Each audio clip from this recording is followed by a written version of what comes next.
ಈಗ ಮಂಗಳೂರಿನಲ್ಲಿ ಅಲ್ಲಲ್ಲಿ ಒಂದಷ್ಟು ಕಾಮಗಾರಿ ನಡೀತಾ ಇದೆ, ಒಳಚರಂಡಿ ಕಾಮಗಾರಿ ಸೇರಿದಂತೆ ವಿವಿಧ ಕಾಮಗಾರಿಗಳು. ಆದರೆ ಇವೆಲ್ಲ ಕಾಮಗಾರಿಗಳು ಹಗಲಿನ ಹೊತ್ತಿನಲ್ಲಿ ನಡೀತಾ ಇರುವುದರಿಂದ ಟ್ರಾಫಿಕ್ ಜಾಮ್ಗೆ ಕಾರಣ ಆಗ್ತಾ ಇದೆ.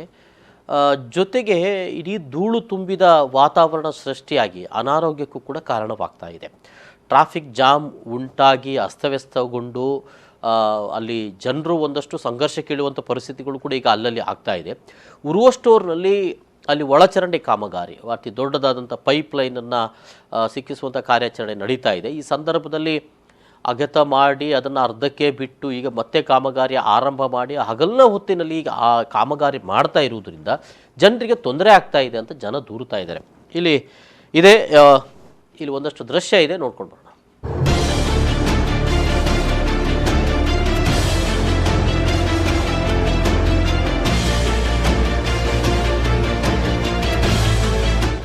ಮಂಗಳೂರು ಒಂದು ಕಡೆಯಿಂದ ಸ್ಮಾರ್ಟ್ ಸಿಟಿಯಾಗುವತ್ತ ದಾಪುಗಾಲಿಡುತ್ತಾ ಇರುವ ನಗರ. ಆದರೆ ಮಂಗಳೂರು ನಗರವನ್ನ ಇತ್ತೀಚೆಗೆ ಗಮನಿಸಿದಾಗ ಕಾಣಸಿಗುವುದು ಅಲ್ಲಲ್ಲಿ ಅಗೆದು ಹಾಕಲಾದ ರಸ್ತೆಗಳು, ರಸ್ತೆ ಬದಿ ಹಾಕಲಾಗಿರುವ ಮಣ್ಣಿನ ರಾಶಿ.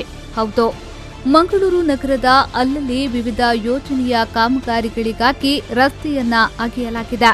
ಆದರೆ ಅದನ್ನು ಶೀಘ್ರ ಪೂರ್ಣಗೊಳಿಸದೇ ಇರುವುದು ಸಾರ್ವಜನಿಕರಿಗೆ ತೊಂದರೆಯುಂಟು ಮಾಡುತ್ತಿದೆ ಎನ್ನುವ ಆರೋಪಗಳು ಸಾರ್ವಜನಿಕರಿಂದ ಕೇಳಿಬಂದಿದೆ.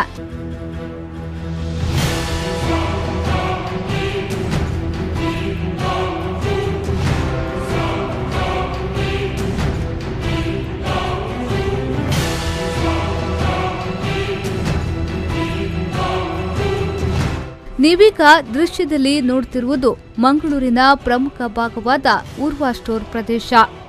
ಇಲ್ಲಿ ಮಂಗಳೂರು ಮಹಾನಗರ ಪಾಲಿಕೆಯ ವತಿಯಿಂದ ಎಡಿಬಿ ಯೋಜನೆಯಡಿ ಒಳಚರಂಡಿ ಕಾಮಗಾರಿ ನಡೆಯುತ್ತಿದೆ. ಮಂಗಳೂರಿನ ಕುದ್ರೋಳಿಯಿಂದ ಉರ್ವ ಸ್ಟೋರ್ ಮೂಲಕ ಕಾವೂರು ಮುಲ್ಲಕಾಡುವರೆಗೆ ಹಳೆಯ ಡ್ರೈನೇಜ್ ಪೈಪು ತೆರವುಗೊಳಿಸಿ ಹೊಸ ದೊಡ್ಡ ಗಾತ್ರದ ಪೈಪ್ ಅಳವಡಿಸುವ ಕಾಮಗಾರಿ ನಡೆಯುತ್ತಿದೆ. ಪೈಪ್ ಅಳವಡಿಕೆಗಾಗಿ ಮಂಗಳೂರಿನ ಉರ್ವ ಸ್ಟೋರ್ ಜಂಕ್ಷನ್ನಲ್ಲಿ ಮುಖ್ಯ ರಸ್ತೆಯನ್ನ ಅಗೆದು ಹಾಕಲಾಗಿದೆ. ಆದರೆ ಹೊಂಡವನ್ನ ಮುಚ್ಚದೆ ಹಾಗೆಯೇ ಬಿಡಲಾಗಿದ್ದು, ಇದರಿಂದ ವಾಹನ ಸವಾರರು ತೀವ್ರ ಸಂಕಷ್ಟ ಅನುಭವಿಸುತ್ತಿದ್ದಾರೆ. ಇವತ್ತು ನಮ್ಮ ಮಂಗಳೂರು ಮಹಾನಗರ ಪಾಲಿಕೆಯ ವತಿಯಿಂದ ಅನೇಕ ಅಭಿವೃದ್ಧಿಯ ಕೆಲಸಗಳು ನಡೆಯುತ್ತಿವೆ. ಅದರಲ್ಲಿ ವಿಶೇಷವಾಗಿ ಈ UGDಯ ಒಂದು ಲೈನ್ ಮಠದ ಗಣಿಯಿಂದ ಅದು ಉರ್ವ ಚಿಲಿಂಬೆಯಾಗಿ ದಡಲ್ಕಾಡಾಗಿ ಅದು ಮುಲ್ಲಕಾಡಿಗೆ ಹೋಗುವಂಥ ಇದು ಲೈನ್, ಪಂಪಿಂಗ್ ಲೈನ್. ಆದ್ದರಿಂದ ಈಗ ಸ್ವಲ್ಪ ಕೆಲಸ ಆಗುವಾಗ ಸ್ವಲ್ಪ ಅಡಚಣೆ ಆಗ್ತದೆ. ಅದರಿಂದ ಆದಷ್ಟು ಬೇಗ ಅದನ್ನು ಆ ಕೆಲಸವನ್ನು ಪೂರ್ತಿಗೊಳಿಸ್ತೇವೆ. ಈಗ ನಮ್ಮದು ADB 2ನೇ ಹಂತದ ಯೋಜನೆಯಡಿ ಕುದ್ರೋಳಿಯಿಂದ ನಮ್ಮ ಮುಲ್ಲಕಾಡುವರೆಗೆ ಪಂಪಿಂಗ್ ಮೇನ್ ವರ್ಕ್ ನಡೀತಾ ಇದೆ. ಸುಮಾರು 93 ಕೋಟಿಯದ್ದು ಯೋಜನೆ ಇದೆ. ಈಗ ಹಿಂದೆ ಇದ್ದಂಥ ಪಂಪಿಂಗ್ ಮೇನು ತುಂಬ ಹಳೆಯದಾಗಿದ್ದು ಈಗ ಅದು ನಾದುರಸ್ತಿಯಾಗಿದೆ. ಅದನ್ನು ಎಂಟೈರ್ ರೀಪ್ಲೇಸ್ ಮಾಡಿ ಹೊಸ ಪಂಪಿಂಗ್ ಮೇನು ಸುಮಾರು 1100 mm ಡಯಾದ್ದು ಪೈಪ್ ಹಾಕ್ತಾ ಇದ್ದೀವಿ. ಈಗಾಗಲೇ ಕಾಮಗಾರಿ ಸ್ಟಾರ್ಟ್ ಆಗಿ ಒಂದು 2-3 ಮಂತ್ ಆಗ್ತಾಯಿದೆ. ಒಳ್ಳೆಯ ಪ್ರಗತಿಯಲ್ಲಿ ನಡೀತಾ ಇದೆ. ಆ ಕಾಮಗಾರಿಯ ಏನು ಗುತ್ತಿಗೆದಾರರು ವಹಿಸಿದವರಿಗೆ ನಾವು ಸುಮಾರು 1.5 ವರ್ಷಗಳ ಕಾಲ ಅವಧಿ ಇದೆ ಕಾಮಗಾರಿಯನ್ನು ಕಂಪ್ಲೀಟ್ ಮಾಡಲಿಕ್ಕೆ.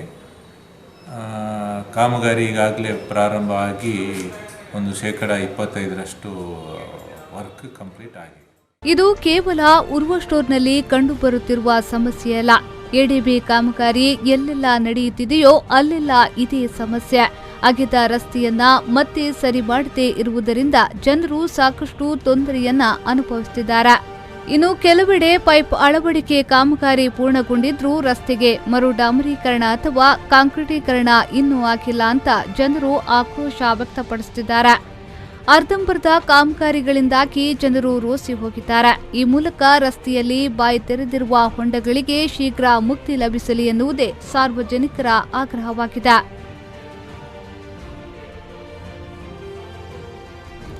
ಕ್ಯಾಮರಾಮನ್ ಶರತ್ ಸಾಲಿಯನ್ ಜೊತೆಗೆ ನಾಗೇಶ್ ಕಾವೂರು, V4 News 24/7 ಮಂಗಳೂರು.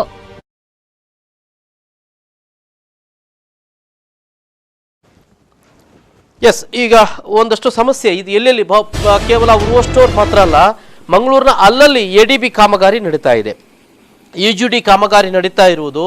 ಈಗ ಹೊಸತಾಗಿ ಅಮೃತ ಯೋಜನೆ ಮತ್ತು ಇನ್ನಿತರ ಯೋಜನೆಗಳ ಮೂಲಕ ಮತ್ತೆ ಒಳಚರಂಡಿ ಯೋಜನೆಯನ್ನು ಅಭಿವೃದ್ಧಿಪಡಿಸುವಂಥ ಕಾಮಗಾರಿಗಳನ್ನು ಮಂಗಳೂರು ಮಹಾನಗರ ಪಾಲಿಕೆ ಜೊತೆಗೆ ADB ಕುಡಿಸೆಂಪು ಯೋಜನೆ ಏನಿದೆ ಅದರ ಅನ್ವಯ ಇದು ಆಗ್ತಾ ಇರುವಂಥ ಕಾಮಗಾರಿಗಳು. ಆದರೆ ಸಮಸ್ಯೆ ಇರುವಂಥದ್ದು ಅದಲ್ಲ. ಈಗ ಮೇಯರ್ ಅವರು ಅಲ್ಲಿ ಹೇಳಿದರು, ಕಾಮಗಾರಿ ಮಂಗಳೂರಿನಲ್ಲಿ ಅಲ್ಲಲ್ಲಿ ಅಭಿವೃದ್ಧಿ ಕಾಮಗಾರಿಗಳು ನಡೀತಾ ಇದೆ, ಜನರು ಸಹಕರಿಸಬೇಕು. ಖಂಡಿತ ಜನ ಸಹಕರಿಸ್ತಾರೆ, ಇದು ಪ್ರಶ್ನೆ ಅದಲ್ಲ. ಪ್ರಶ್ನೆ, ನೀವು ಹಗಲಿನ ಹೊತ್ತಿನಲ್ಲಿ ಈ ರೀತಿಯ ಕಾಮಗಾರಿಗಳನ್ನು ಮಾಡಿದರೆ ಜನರಿಗೆ ಆಗುವಂಥ ತೊಂದರೆಗಳು ಮಾತ್ರ ಅಲ್ಲ, ವಾಹನ ದಟ್ಟಣೆ ನಿಬಿಡಗೊಂಡು ಅಲ್ಲಿ ಸಂಚಾರ ಅಯೋಗ್ಯಗೊಂಡು ಒಂದಷ್ಟು ಸಮಸ್ಯೆಗಳು ಸೃಷ್ಟಿ ಆಗ್ತದೆ. ಇನ್ನೊಂದು ಧೂಳು ತುಂಬಿದ ವಾತಾವರಣ. ಎಲ್ಲವೂ ಸರಿಯಾಗ್ತದೆ ಅಂತ ಹೇಳಿ ನಮ್ಮ ಇರ್ಕಾನ್ನವರು ಸುರತ್ಕಲ್ನಿಂದ BC ರೋಡ್ವರೆಗೆ 5 ವರ್ಷ ಧೂಳು ತುಂಬಿಸಿ ಅಲ್ಲಿ ಎಲ್ಲೆಲ್ಲಿ ಅಗದೆ ಹಾಕಿ ಮಳೆಗಾಲದಲ್ಲಿ ಕೆಸರು, ಇನ್ನು ಸೆಕೆಗಾಲದಲ್ಲಿ ಧೂಳನ್ನು ತಿನ್ನಿಸಿದ್ರು. ನಮ್ಮ ಆರೋಗ್ಯದ ಮೇಲೆ ಅದು ಎಷ್ಟು ಪರಿಣಾಮ ಬೀರಿತ್ತು? ಈ ಬಗೆಗೆ ಒಂದು ಕಾಳಜಿ ಬೇಡವೇ? ನಾವು ವೆಸ್ಟರ್ನ್ ಕಂಟ್ರೀಸ್ಗಳು ಹಾಗೆ ಮಾಡ್ತಾರೆ ಹೀಗೆ ಮಾಡ್ತಾರೆ, ಬೇಡ. ನಮ್ಮಲ್ಲಿ ಒಂದಷ್ಟು ಕಾಳಜಿನ ಇಟ್ಕೊಂಡ್ರೆ ನಮಗೂ ಮಾಡಲಿಕ್ಕೆ ಸಾಧ್ಯತೆ ಇದೆ ಅಲ್ವೇ? ಎಲ್ಲೋ ಗಲ್ಫ್ ಕಂಟ್ರಿಗಳಿಗೆ ಹೋಗಿ ಅಲ್ಲಿ ಕಾಮಗಾರಿ ನಡೆಯುವುದೇ ಗೊತ್ತಾಗೋದಿಲ್ಲ ಮಾರೆ. ಒಂದು ಬೆಳಿಗ್ಗೆ ಸ್ಟಾರ್ಟ್ ಮಾಡಿದ್ರೆ ರಾತ್ರಿ ಆಗುವಾಗ ಮರುದಿನ ಸೇತುವೆ ನಿರ್ಮಾಣ ಆಗಿ ನಮಗೆ ಅಲ್ಲಿ ಆ ರಸ್ತೆಯಲ್ಲಿ ಹೋಗಲಿಕ್ಕೆ ಅವಕಾಶ ಮಾಡಿಕೊಡ್ಲಾಗ್ತದೆ. ಅಷ್ಟೊಂದು ಶೀಘ್ರಗತಿಯಲ್ಲಿ ಕಾಮಗಾರಿ ನಡೀತದೆ ಅಂತ ಹೇಳಿ ಎಲ್ಲ ಉಳಿದ ದೇಶಗಳಲ್ಲಿ ಹೇಳ್ತೇವೆ.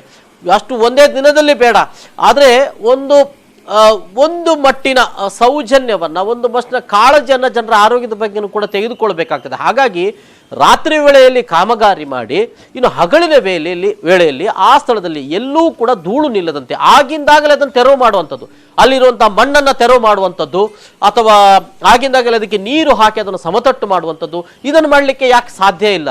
ಇದು ಖಂಡಿತ ಸಾಧ್ಯ ಇದೆ. ಏನಾಗಿದೆ ಅಂತ ಹೇಳಿದ್ರೆ, ಇದೇ ಉರುವ ಸ್ಟೋರ್ನಲ್ಲಿ ಕಳೆದ 1 ವಾರದಿಂದ ಒಂದು ಕಡೆಯಲ್ಲಿ ರಸ್ತೆಯನ್ನು ಅಗೆದು ಹಾಕಿದ್ದಾರೆ, 1 ವಾರ ಅಲ್ಲಿ ಮತ್ತೆ ಏನು ಕಾಮಗಾರಿ ನಡೆಯಲಿಲ್ಲ. ಈಗ ಮತ್ತೆ ವಾರ ಬಿಟ್ಟು ಈಗ ಮತ್ತೊಂದು ಕಡೆಯಲ್ಲಿ ಕಾಮಗಾರಿ ಮಾಡ್ತಾ ಇದ್ದಾರೆ. ಜನ ಎಷ್ಟು ದಿನ ಅಂತ ಇದನ್ನು ಸಹಿಸಿಕೊಳ್ತಾ ಇರಬೇಕು? ಸಮರೋಪಾದಿಯಲ್ಲಿ ನಿಮಗೆ ಕಾಮಗಾರಿಗಳನ್ನು ಎತ್ತಿಕೊಳ್ಳಿಕ್ಕೆ ಯಾಕೆ ಸಾಧ್ಯ ಆಗ್ತಾ ಇಲ್ಲ? ಇದು ಬಹುಶಃ ಇಂಥ ಇಚ್ಛಾಶಕ್ತಿಯನ್ನು ಮೆರೀಬೇಕಾಗಿದೆ. ಅಭಿವೃದ್ಧಿಗಳು ಆಗ್ತವೆ, ಹೌದು, ಅದರ ಅಭಿವೃದ್ಧಿಯ ಹೆಜ್ಜೆಗಳು ಏನು ಅನ್ನೋದು ವೆರಿ ಇಂಪಾರ್ಟೆಂಟ್. ಅದನ್ನು ಮೇಯರ್ ಅವರು ಅರ್ಥ ಮಾಡಿಕೊಳ್ಬೇಕು, ಆಮೇಲೆ ಕಮಿಷನರ್ ಅವರು ಕೂಡ ಅರ್ಥ ಮಾಡಿಕೊಳ್ಬೇಕು.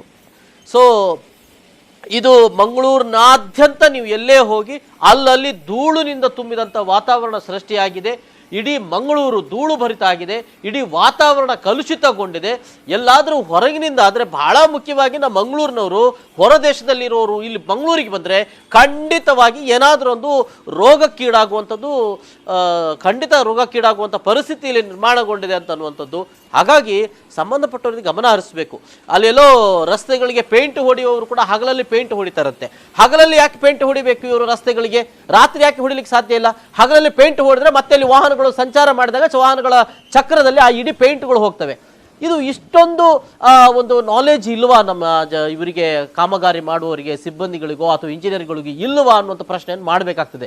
ಎಲ್ಲೋ ಒಂದು ಲೇಡಿನಲ್ಲಿ ಬಣ್ಣ ಬಳಿತಾರೋ ಜನರು ಮತ್ತೆ ಅದನ್ನು ನಿಲ್ಲಿಸಿ ರಾತ್ರಿ ಹೊತ್ತಲ್ಲಿ ನಿಮ್ಮ ಕೆಲಸಗಳನ್ನು ಮಾಡಿ, ಹಗಲು ಹೊತ್ತಲ್ಲಿ ಯಾಕೆ ಮಾಡ್ತೀರಂತ ಪ್ರಶ್ನೆ ಮಾಡಿದಕ್ಕೆ ಆಯಿತು ನಾವು ಮತ್ತೆ ರಾತ್ರಿ ಬರ್ತೇವೆ ಅಂತ ಹೇಳಿದವರು ಮತ್ತೆ ಬರಲೇ ಇಲ್ಲ. ರಾತ್ರಿ ಕೂಡ ಪೇಂಟ್ ಆಗಲಿಲ್ಲ. ಅಲ್ಲಲ್ಲಿ ಎಲ್ಲೆಲ್ಲಿ ಹಂಸಗಳಿದ್ದಾವೆ ಅದೆಲ್ಲ ಹಾಗೆ ಅರ್ಧದಲ್ಲಿ ಉಳಿದುಕೊಂಡು ಬಿಟ್ಟಿದ್ದು ಮಂಗಳೂರಿನ ಪರಿಸ್ಥಿತಿ ಇದು. ಓಕೆ, ನಾನು ಈ ಬಗ್ಗೆ ಇನ್ನೂ ಹೆಚ್ಚಿನ ಮಾಹಿತಿಯನ್ನು ತೆಗೆದುಕೊಳ್ಳಲಿಕ್ಕೆ ಪ್ರಯತ್ನ ಮಾಡ್ತೇನೆ. ಉರುವ ಸ್ಟೋರ್ನಲ್ಲಿ ಅಲ್ಲಿನ ಸಾರ್ವಜನಿಕರ ಭವನ ಏನು ಸಮಸ್ಯೆಗಳಿಗೆ ಈಡಾಗ್ತಾ ಇದ್ದಾರೆ ಅನ್ನೋದರ ಬಗೆಗೆ ನಾನೀಗಾಗಲೇ ಅಲ್ಲಿ ಸ್ಥಳೀಯರು ಧನರಾಜ್ ಅವರು ನಮ್ಮ ಜೊತೆಗೆ ನೇರ ಸಂಪರ್ಕದಲ್ಲಿದ್ದಾರೆ. ಧನರಾಜ್ ಅವರೇ, ಈಗ ಅಲ್ಲಿ ರಸ್ತೆ ಅಗಿತಾ ಇದ್ದಾರೆ, ಏನಿದು ಕಾಮಗಾರಿ ಎಷ್ಟು ಸಮಯಗಳಿಂದ ನಡೀತಾ ಇದೆ? ಪರಿಸ್ಥಿತಿ ಹೇಗಿದೆ ನಿಮ್ಮದು ಅಲ್ಲಿ ಉರುವ ಸ್ಟೋರ್ನ ಜನರದ್ದು? ಸರ್, ಅಲ್ಲಿ ಈಗ ಕಾಮಗಾರಿ ಆಗ್ತಿತ್ತು, ಬದಿಯ ಒಂದು ಬೈಪಾಸ್ ರೋಡ್ನ ಕಾಮಗಾರಿ ಆಗ್ತಿತ್ತು. ಅದನ್ನು ನಿಲ್ಲಿಸಿ ಒಂದು 3-4 ದಿನ ವರ್ಕೆ ಮಾಡ್ಲಿಲ್ಲ, ಹಾಗೆ ನಿತ್ತು. ಆಮೇಲೆ ಅದೇ ಮೇನ್ ರೋಡ್, ಕಾಂಕ್ರೀಟ್ ರೋಡ್ ಅನ್ನ ಕಟ್ ಮಾಡಿ ಅಗೆದು ಅದು ಒಂದು ಅಲ್ಲಿ ತನಕ ಮಿಡ್ಲ್ ಡಿವೈಡರ್ ತನಕ ಒಂದು ಪೈಪ್ ಹಾಕಿ ಬಿಟ್ರು. ಬಿಟ್ಟು ಪುನಃ ಅದೊಂದು 3 ದಿನ ಹಾಗೇನೆ ಪೆಂಡಿಂಗ್ ಇತ್ತು. 3 ದಿನ 1 ವಾರ ಅಂತ ಹೇಳ್ತಾ ಇದ್ದಾರೆ ಅವರು. 1 ವಾರ ಆಗ್ತಾ ಬಂತು. ಆಮೇಲೆ ಈಗ ಇವತ್ತು ಬೆಳಗ್ಗೆ ಪುನಃ ಅದನ್ನು ಸ್ಟಾರ್ಟ್ ಮಾಡಿದ್ದಾರೆ. ಅದು ಅದೇ ಇನ್ನೊಂದು ಆ ಸೈಡ್ ಅದೇ ಕಾಂಕ್ರೀಟ್ ರೋಡ್ ಅನ್ನು ಕಟ್ ಮಾಡಿ ಅಗಿತಿದ್ದಾರೆ. ಆದ್ರೆ ಈಗ ಕಾನೂನು ಪ್ರಕಾರ ಬೆಳಗ್ಗೆ ಈ ಕ್ರಾಸಿಂಗ್ ರೋಡ್ ಅನ್ನು ಯಾವಾಗ ಬೆಳಗ್ಗೆ ವರ್ಕ್ ಮಾಡುದಿಲ್ಲ, ಮಾಡ್ಲಿಕ್ಕೆ ಇಲ್ಲ ರೂಲ್ಸ್ ಪ್ರಕಾರ. ಆದ್ರೆ ಇವರು ಮಾಡ್ತಿದ್ದಾರೆ. ಅಲ್ಲಿ ಬಸ್ಸು ಫುಲ್ ಎಲ್ಲಾ ವೆಹಿಕಲ್ ಗಳು ಬ್ಲಾಕ್ ಆಗಿದ್ದಾವೆ. ಈ ಸಾರ್ವಜನಿಕ ಹೋಗ್ಲಿಕ್ಕೆ ತುಂಬಾ ಕಷ್ಟ ಆಗ್ತಾ ಉಂಟು ಈಗ. ಅಂದ್ರೆ ರಾತ್ರಿ ಹೊತ್ತು ಮಾಡಿದ್ರೆ ಜನರಿಗೂ ಕೂಡ ತೊಂದರೆ ಆಗುದಿಲ್ಲ, ತೊಂದರೆ ಆಗುದಿಲ್ಲ. ವಾಹನಗಳು ಹೋಗಬಹುದು. ಇವರು ಏನಂದ್ರೆ 5 ಗಂಟೆ ನಂತರ ಅಲ್ಲಿ ಇರುದೇ ಇಲ್ಲ. 5 ಗಂಟೆ ವರ್ಕ್ ಮಾಡುದಿಲ್ಲ. ನಿಜವಾಗಿ ಅದು 5 ಗಂಟೆ ನಂತರ ಮಾಡುವ ವರ್ಕ್ ಅನ್ನು ಅವ್ರು ಬೆಳಗ್ಗೆ ಮಾಡ್ತಿದ್ದಾರೆ. ಓಕೆ, ಈಗ ಅಲ್ಲಿ ಪೈಪ್ಲೈನ್ ಹಿಂದೆ ಅಳವಡಿಸಿದಾರಲ್ಲ, ಅದೆಲ್ಲ ಸರಿ ಮಾಡಿದಾರ? ಧೂಳು ಮಣ್ಣು ಎಲ್ಲ ಹಾಗೆ ಇದೆಯಾ ಹೇಗೆ? ಇಲ್ಲ ಹಾಗೆ ಉಂಟು. ಅದು ಪುನಃ ಅಲ್ಲಿ ಕೂಡ ಮತ್ತು ನಮ್ಮ ಹೈವೇಯಿಂದ ಒಳಗೆ ಬರುವ ರಸ್ತೆಯಲ್ಲಿ ಅಲ್ಲಿ ಒಂದು ಯಾವುದೇ ಸೂಚನಾ ಫಲಕ ಇಲ್ಲ. ಈಗ ಅಲ್ಲಿ ಕಾಮಗಾರಿ ಆಗ್ತಾ ಉಂಟು, ಸೀದಾ ಬಂದ್ರೆ ಮತ್ತೆ ಅಲ್ಲಿ ಸಿಕ್ಕಿಕೊಳ್ಬೇಕು. ಹಾಗೆ ಉಂಟು ಅಲ್ಲಿ ಹೈವೇಯಿಂದ ಒಳಗೆ ಊರಷ್ಟವರೆಗೆ ಬರುವ ರಸ್ತೆ. ಇದಂತೂ ಪೈಪ್ಲೈನ್ ಕಾವೂರಿನಿಂದ ಬರುವಂತ ಪೈಪ್ಲೈನ್ ಅಲ್ವೇ? ಹೌದೌದು. ಅಂದ್ರೆ ನಿಮ್ಗೆ ಸಾಧಾರಣ ಒಂದು 2 ವಾರಗಳ ಬವಣೆ ಇದು. ಹೌದೌದು. ಇನ್ನು ಎಷ್ಟು ಸಮಯ ಆಗ್ತದೆ ಅಂತ ಹೇಳಲಿಕ್ಕೆ ಬರ್ಲಿಕ್ಕಿಲ್ಲ. ಈಗ ಒಂದು 2 ವಾರ ಕಳೀತಾ ಬಂತು, ಇನ್ನು ಎಷ್ಟು ತಿಂಗಳು ಹೋಗ್ತದ ಗೊತ್ತಿಲ್ಲ. ಇದು ಯಾವ ಪರಿಸ್ಥಿತಿ ನಮ್ಗೆ ಅಂತ. ಮತ್ತೆ ಅದು ಮಾಡಿ ಹೋಗ್ತಾರೆ, ಅದ್ರ ಆಮೇಲೆ ಫಿನಿಶಿಂಗ್ ಮಾಡುದಿಲ್ಲ, ಹಾಗೇನೆ ಬಿಟ್ಟು ಹೋಗ್ತಾರೆ ಮಣ್ಣು ಹಾಕಿ. Correct, that is right, correct. Finishing ಮಾಡೋದಿಲ್ಲ ಅವರು, ಅರ್ಧಂಬರ್ಧ ಮಾಡಿ ಮಾಡ್ತಾರ. ಈಗ ಇದು ಕೂಡ ಹಾಗೆ, ಈಗ ನೀವು ಹೇಳುವ ಹಾಗೆ 1 ವಾರ ಒಂದು ಬದಿಯ ರಸ್ತೆ ಅಲ್ವೇ? ಹೌದೌದು. ಅದು ಮಾಡಿದ ನಂತರ ಮತ್ತೆ 1 ವಾರ ಗ್ಯಾಪ್ ಕೊಟ್ಟು ಈಗ ಇನ್ನೊಂದು ಬದಿಯ. ಸೊ ಅಂದ್ರೆ ನೀವು ಒಂದು 2 ವಾರ 3 ವಾರ ಇದನ್ನ ಅನುಭವಿಸ್ತಾ ಇರ್ಬೇಕು. ಅದು ಆಯ್ತು, ಲಾಸ್ಟಿಗೆ ಆಯ್ತು, ಎಲ್ಲ ಪೈಪ್ ಹಾಕಿ ಆಯ್ತು. ಇನ್ನು ಅದನ್ನ ಫಿನಿಶ್ ಮಾಡಿ ಅದು ಕಾಂಕ್ರೀಟ್ ಪ್ಯಾಚ್ ವರ್ಕ್ ಮಾಡುದಿಲ್ಲ, ಅಲ್ಲೇ ಬಿಟ್ಟು ಹೋಗ್ತಾರೆ. ಮೊನ್ನೆ ಅದೇ ಮಣ್ಣು ಇರ್ತದೆ. ಇನ್ನು ಇದೇ ಪರಿಸ್ಥಿತಿ ನಮ್ಮ ಕಾರ್ಪೊರೇಷನ್ ಪರಿಸ್ಥಿತಿ ಹೀಗೇನೆ. ಅಲ್ಲಿ ಜನರನ್ನಾದ್ರೂ ಪ್ರಶ್ನೆ ಮಾಡಿದ್ರ ಹೇಗೆ? ಜನರು ಪ್ರಶ್ನೆ ಮಾಡ್ತಾರೆ, ಅವರವರೇ ಮಾತಾಡ್ಕೊಡ್ತಾರೆ. ಅಲ್ಲಿ ಹೋಗಿ ಮಾತಾಡುವವರು ಯಾರಿಲ್ಲ. ಯಾಕಂದ್ರೆ ಈಗ ಇಂಥದ್ದು ತುಂಬಾ ಆಗಿದೆ. ಈಗ ಎಲ್ಲದಕ್ಕೂ ಅಡ್ಜಸ್ಟ್ ಆಗ್ತಿ ಹೋಗ್ತಾ ಇದ್ದಾರೆ. ಒಂದು ಸುತ್ತಾಗಿ ಬರೋದಕ್ಕೂ ಈಗ ಅಡ್ಜಸ್ಟ್ ಆಗ್ತಾರ. ನಮ್ಗೆ ಯಾಕೆ, ನಾವು ಒಂದು ಸುತ್ತಾಗಿ ಹೋಗುವ ಅಂತ ಕೆಲವು ಜನ ಇದ್ದಾರೆ. ಪ್ರಶ್ನೆ ಮಾಡೋರಿಲ್ಲ, ಮಾಡುವವರಿಲ್ಲ. ರಾತ್ರಿ ಕಾಮಗಾರಿ ಮಾಡಬಾರ್ದಾ ನಿಮ್ಗೆ ಅಂತ ಕೇಳಿದ್ರೆ? ಹೌದೌದು. ಓಕೆ, ಅಂದ್ರೆ ರಾತ್ರಿ ಕಾಮಗಾರಿ ಮಾಡಿದ್ರೆ ಈ ಸಮಸ್ಯೆಗಳು ಇರೋದಿಲ್ಲ ಅನ್ನೋದು? ಹೌದೌದು, ಇರುವುದಿಲ್ಲ. ಮತ್ತೆ ಮತ್ತೊಂದು ಅದೇ, ಈಗ ಯಾವ್ದು ಫಿನಿಶ್ ಮಾಡುದಿಲ್ಲ, ಅದಕ್ಕೂ ಕೂಡ ಯಾರು ಮಾತಾಡುದು, ಇರ್ಲಿಯಪ್ಪ ನಮ್ಗೆ ಯಾಕೆ, ನಾನು ಈಗ ಮತ್ತೊಂದು ರಸ್ತೆಯಲ್ಲಿ ಹೋಗ್ತೇನೆ ಅಂತ ಅಂತವರು ಇದ್ದಾರೆ. ಸೊ ಹಾಗಾದ್ರೆ ಇನ್ನೂ ಒಂದು ವಾರ ಹೌದೌದು ಬಹುಶಃ ನಾವು ಆಶಯವನ್ನು ಇಟ್ಕೊಂಡು ಮಾತಾಡುದು. 1 ವಾರದಲ್ಲಾದ್ರೂ ಮುಗಿಬಹುದು ಅಂತ, ತಿಂಗಳು ಹೋಗ್ಬೋದು, ಅದು ಅಂತೂ ನೀವು ಊರಷ್ಟೋರ್ನವರೆಲ್ಲ ಧೂಳು ತಿಂದು ಬದುಕ್ತಾ ಇದ್ದೀರಿ ಈಗ ಅಂತ. ಅಲ್ಲಿ ಬಸ್ ಸ್ಟ್ಯಾಂಡ್ ಅಲ್ಲಿ ನಿಲ್ಲಿಕ್ಕೆ ಆಗುದಿಲ್ಲ. ಅಲ್ಲಿ ಒಂದು 3 ಪೊಲೀಸ್ ಹಾಕಿದ್ದಾರೆ, ಅವರು ಖಾಲಿ ಗಾಡಿಯನ್ನೇ ಕಳಿಸುದು. ಸಾರ್ವಜನಿಕರನ್ನು ರಸ್ತೆ ಈಗ ಕ್ರಾಸ್ ಮಾಡ್ತಿದ್ದಾರೆ, ಅವರನ್ನು ನೋಡಿಕೊಳ್ಳುದು, ಖಾಲಿ ಬಸ್ ಗಾಡಿಯನ್ನು ಮಾತ್ರ ಕಳಿಸ್ತಿದ್ದಾರೆ. ನಮ್ಗೆ ಬೇಕಾದ್ರೆ ನಾವೇ ಕಷ್ಟಪಟ್ಟು ಇಡೆಯಲ್ಲಿ ಎಲ್ಲ ಗಾಡಿ ನಡುವಲ್ಲಿ ಹೋಗ್ಬೇಕು ಅಂತ ಪರಿಸ್ಥಿತಿ.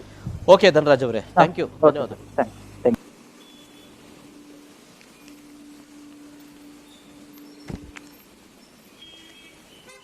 ಇಡೀ ಧೂಳುಮಯ ಆಗಿದೆ ಉರುವಷ್ಟೋರ್ ಪರಿಸರ. ಅದು ಕಾವೂರಿನಿಂದ ಮತ್ತೊಂದು ಬಹುಶಃ ಕುದ್ರೋಳಿಗೆ ಕಾಣ್ತದೆ. ಕಾವೂರಿನಿಂದ ಕುದ್ರೋಳಿಗೆ ಈ ಬೃಹತ್ ಪೈಪ್ಲೈನ್, ಒಳಚರಂಡಿಯ ದೊಡ್ಡ ಪೈಪ್ಲೈನನ್ನು ಅಳವಡಿಸುವಂಥ ಕಾಮಗಾರಿ.